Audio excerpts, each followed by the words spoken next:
A renewed diplomatic push on Ukraine is testing whether peace talks can deliver results. With security guarantees, territorial lines, and a proposal to use frozen Russian assets to finance Ukraine yet to be settled. At the same time, Washington's new national security strategy is forcing Europe to confront hard questions about America's priorities. To discuss this with me is Claudia Major, Senior Vice President for Transatlantic Security at the German Marshall Fund. Thank you very much for joining us today. Starting with the peace talks, President Vladimir Zelensky said he's cautiously optimistic, especially around the security guarantees for Ukraine. Can this peace push actually work this time?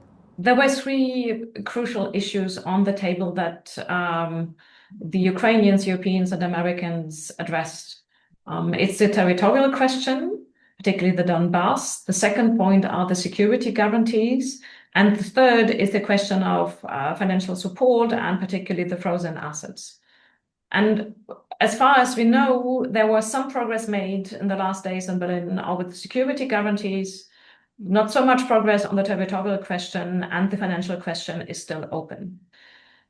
It was still very evident that many people felt optimistic about that meeting. Why? Because for the first time, or at least the first time I can remember now, Americans, Ukrainians, and Europeans seem to agree on certain topics. Not entirely, because the press declaration after the meeting was a purely European document. Americans didn't sign it. But there was an understanding of a kind of consolidated position on the security guarantees. And there was the overall impression that the American negotiators better grasped the complexity of the issue. I'm still very cautious about the whole event, because in the end, even if Ukrainians, Europeans, and Americans agree, if the Russian negotiators reject this agreement, we are back to square one. And if you look back, what happened since January 2025 and the inauguration of President Trump, we have seen this development many times. That there were talks happening in Istanbul, talks happening in Saudi Arabia, talks happening in Alaska, pressure, and in the end, nothing happened. So I would be very cautious. So far, what we hear from official Russian voices, they didn't like the proposal, they didn't like the ideas, and they insisted on the initial goals of turning Ukraine into a vassal state. So I'm extremely cautious. In the end, it depends upon Russia's support, Russia's agreement. And if we put ourselves in Russian shoes, why would Russia accept now something which they have been rejecting for the last months? So I'm waiting to see the reaction of Moscow. Negotiators are, of course, aware that Russia has not been incentivized towards accepting any proposals. What's the best evidence that they have a better way of getting around that resistance this time around? I mean, from a European point of view, the use of the frozen assets would obviously be an instrument to put pressure on Russia. The question behind is always the same. It's like, how do you change the Russian calculus? How do you make it for Russia more attractive to end the war than to continue the fighting? And so far, the military pressure, the political pressure, and the economic pressure has not been high enough to change the Russian calculus. Again, as I said, for the Europeans, the frozen assets could be something of a high symbolical value because it signals European courage, it signals support for Ukraine in financial terms, and it would indeed put some pressure on Russia. Let me come back to the question of the security guarantees. There was this public statement put out by the European participants that talks about security guarantees. I personally think they are not guarantees. They are just security support, because guarantee is a legally binding agreement. You help a partner, but you defend an ally, and Ukraine will remain a partner whom you help, but not an ally whom you defend. But in the declaration of the European partners, you find indeed some interesting points. That the multinational force Ukraine that the Europeans have been preparing over the last months could be an instrument to support Ukraine. And it's also interesting that the US proposed, or is apparently willing, to engage in verification measures for the ceasefire and an early warning measures. So there is a little progress. But again, it's not, from my understanding, not security guarantees, not a legally binding document that promises to defend Ukraine, is more like a security support that helps Ukraine to be better prepared, unfortunately, because a next Russian attack remains very likely if the Russians don't change their objectives and still gives themselves the means, military means and non-military means, to reach their goals. So Chancellor Friedrich Merz, together with other European heads of state and government, he pledged on Monday to set up a multinational force for Ukraine. He said that these troops could also support Ukraine in the event of that renewed Russian attack that, you pointed out there could be potential of that. But Germany's defense minister seems more cautious. Minister Boris Pistorius was asked about it. He seemed to downplay the possibility of sending over German soldiers. He said that it was sound in principle, but how Europeans would actually assume responsibility had yet to be defined. How would you assess the actual chances of German boots on the ground? And what do you make of what seems like a communication gap? Yeah, let me first say that this is not a new idea. The multinational force Ukraine has been in the making since February 2025. At the Munich Security Conference, the American delegation made very clear that upholding any ceasefire in Ukraine is a task for the Europeans. The US doesn't see itself in the responsibility, and they also made clear that NATO should not play a role. And after that Munich Security Conference, the French president and the British Prime Minister called together allies and partners, and they set up the coalition of the willing, started planning on a potential military presence in Ukraine. The chief of defense staffs went to Ukraine, started planning, a planning headquarters in Paris, and they have been preparing that. There are 4 lines of operation, as far as I'm aware. The sea, led by Turkey, because in the Black Sea you have certain limitations with the Convention de Montreux, an air line of operation, a regeneration element, and a demonstration force element. So it's not new, but it's new that it's put so clearly in the European declaration. The question of the German participation is indeed a highly complex one. The Germans participate in the meeting, they participate in the planning, but the official line so far is that Germany is very committed in other ways of supporting Ukraine, in NINSATU, that's a training mission, and in the EU mission, and that for Germany, the family of plans within NATO has priority, and they don't want to weaken NATO in order to support Ukraine. But on the other hand, I'm convinced that all political decision makers in Germany understand that if such a mission were to happen, were to be deployed, Germany would not stand by. Germany would, I expected, would participate. And I would trust the German military planners to be able to plan such a mission pretty quickly. It has also happened already in the past.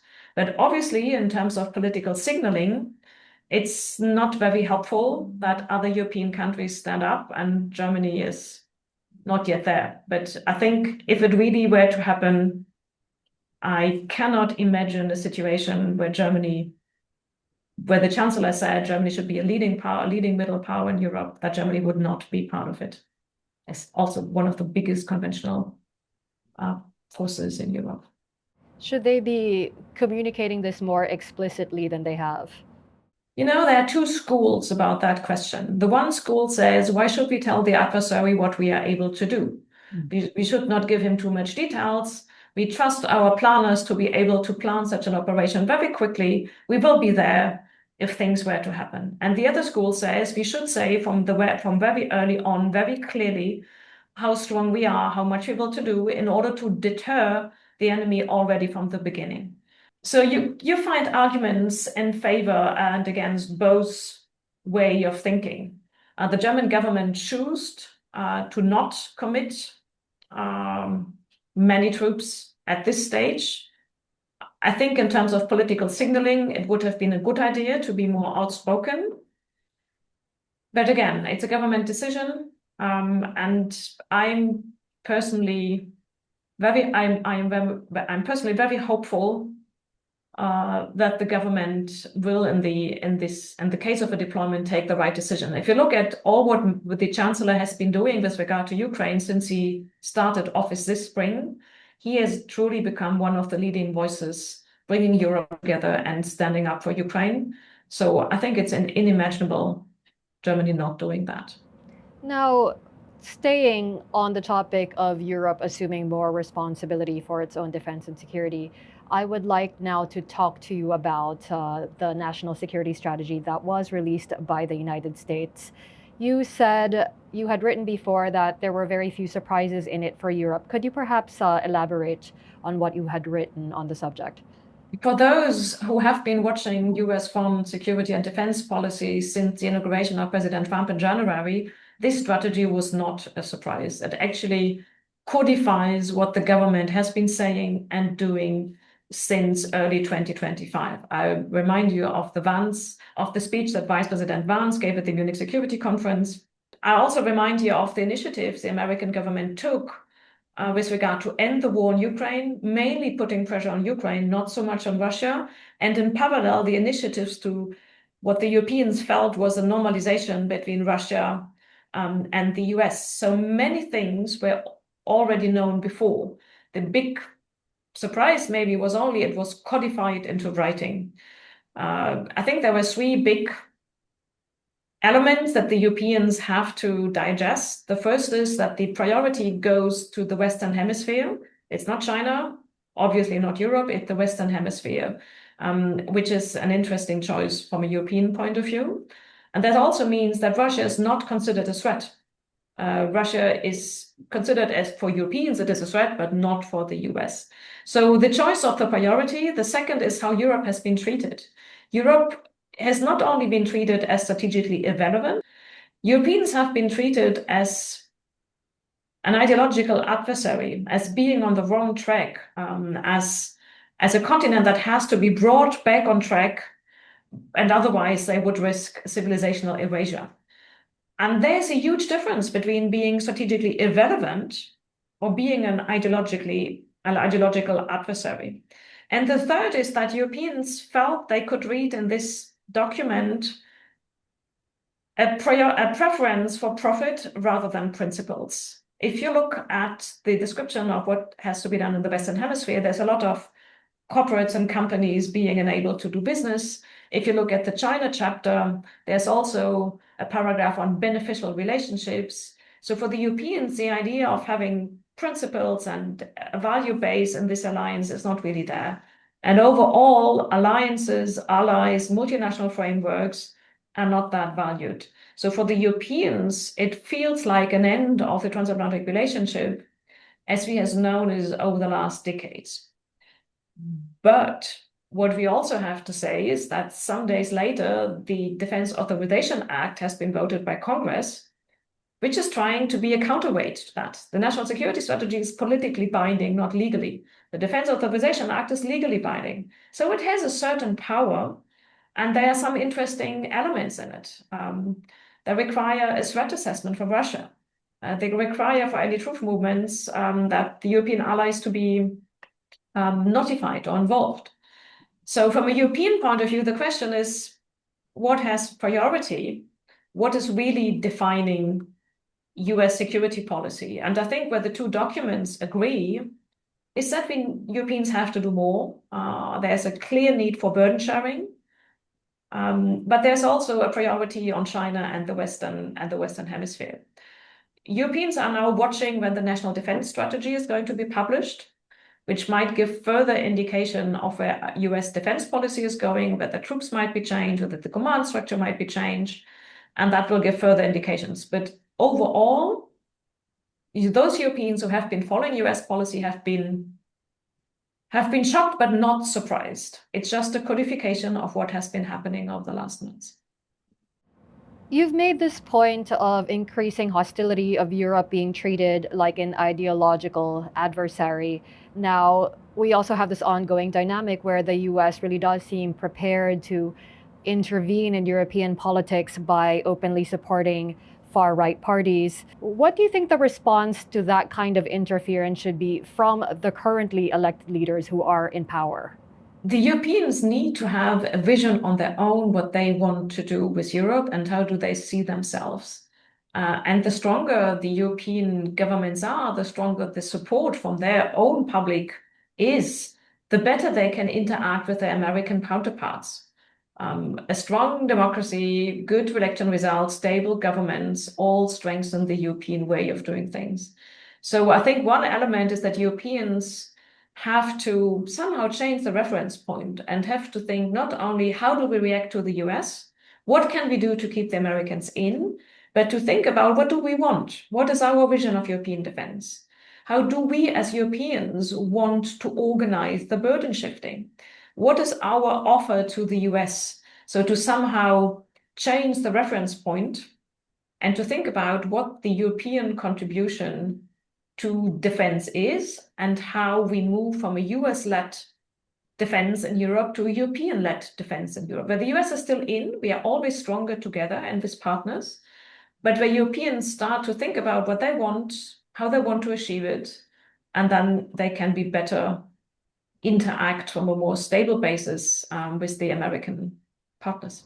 We have seen European leaders come to Washington and be especially accommodating towards President Donald Trump. You know, this idea of needing to keep him happy, to keep him in, as you put it yourself.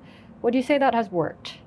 From my analysis, the method of trying to please Trump and trying to offer something has not really been successful. Yes, Europeans pledged to pay more for defense, but they should have done it anyway because they need to step up. But if you look at, for example, at the negotiations about Ukraine, it hasn't really worked. And this brings me back to the point I made about the reference point. Is the reference point trying to influence or please someone who is difficult to influence? Or should the Europeans not rather ask themselves what they want to achieve, what their objectives and goals are, and work towards them? If I look at the area of defense, it's a long way for Europeans to be more capable to act on their own. It's not going to happen overnight. It takes time and it costs money. But they should think about a kind of orderly, coordinated transition plan to move from that US-led defense to European-led defense in Europe and coordinate that with the American friends. Do you think that this unshakable belief in transatlanticism among Europe's leaders has gotten in the way of acknowledging very hard truths about what is now American hostility, we can call it, towards Europe? I think it's a tough learning process for European allies to realize that probably, likely, they don't share the same basis they had shared many decades before. And it might be particularly difficult for a country like Germany, who owes so much to the US. The United States were the country that trusted post-war Germany to become a democratic country, to be readmitted in the family of respected countries in Europe. The US was supporting Europe to integrate, to build the European Union, which is an amazing cooperation project. And the US has been the one who preserved peace for decades on the old continent. And there was always this fear of a disconnect from European and transatlantic security, this decouplement. So I think for many Europeans, the impression that this is not longer going to be the case or it will be very different is obviously a very, very harsh lesson to learn. And the temptation to say this might just be temporary, it will change. When we have midterm elections, it will change. After the next presidential elections, it will change. The temptation is there also because the task for Europeans to be more sovereign on their own is an enormously challenging task. So the how shall I say it, the nostalgia of the good old times, who in brackets have not always been so easy either. I remind you of the Iraq War, Freedom Prize, and other moments where Americans and Europeans among themselves didn't always agree. So the temptation of this nostalgia is big, but it's not about ending the relationship. It's about recalibrating it. It's about finding a new definition, a new base, and hopefully a new ways of cooperating. So it's not black and white. It's also exploring the gray zones in between. It's not over, it's different. And Europeans have to understand and define how they would like to have that relationship in the future. But I think both sides somehow understand that they are better off together. Thank you so much for your time. I really appreciate it. My pleasure. Thank you.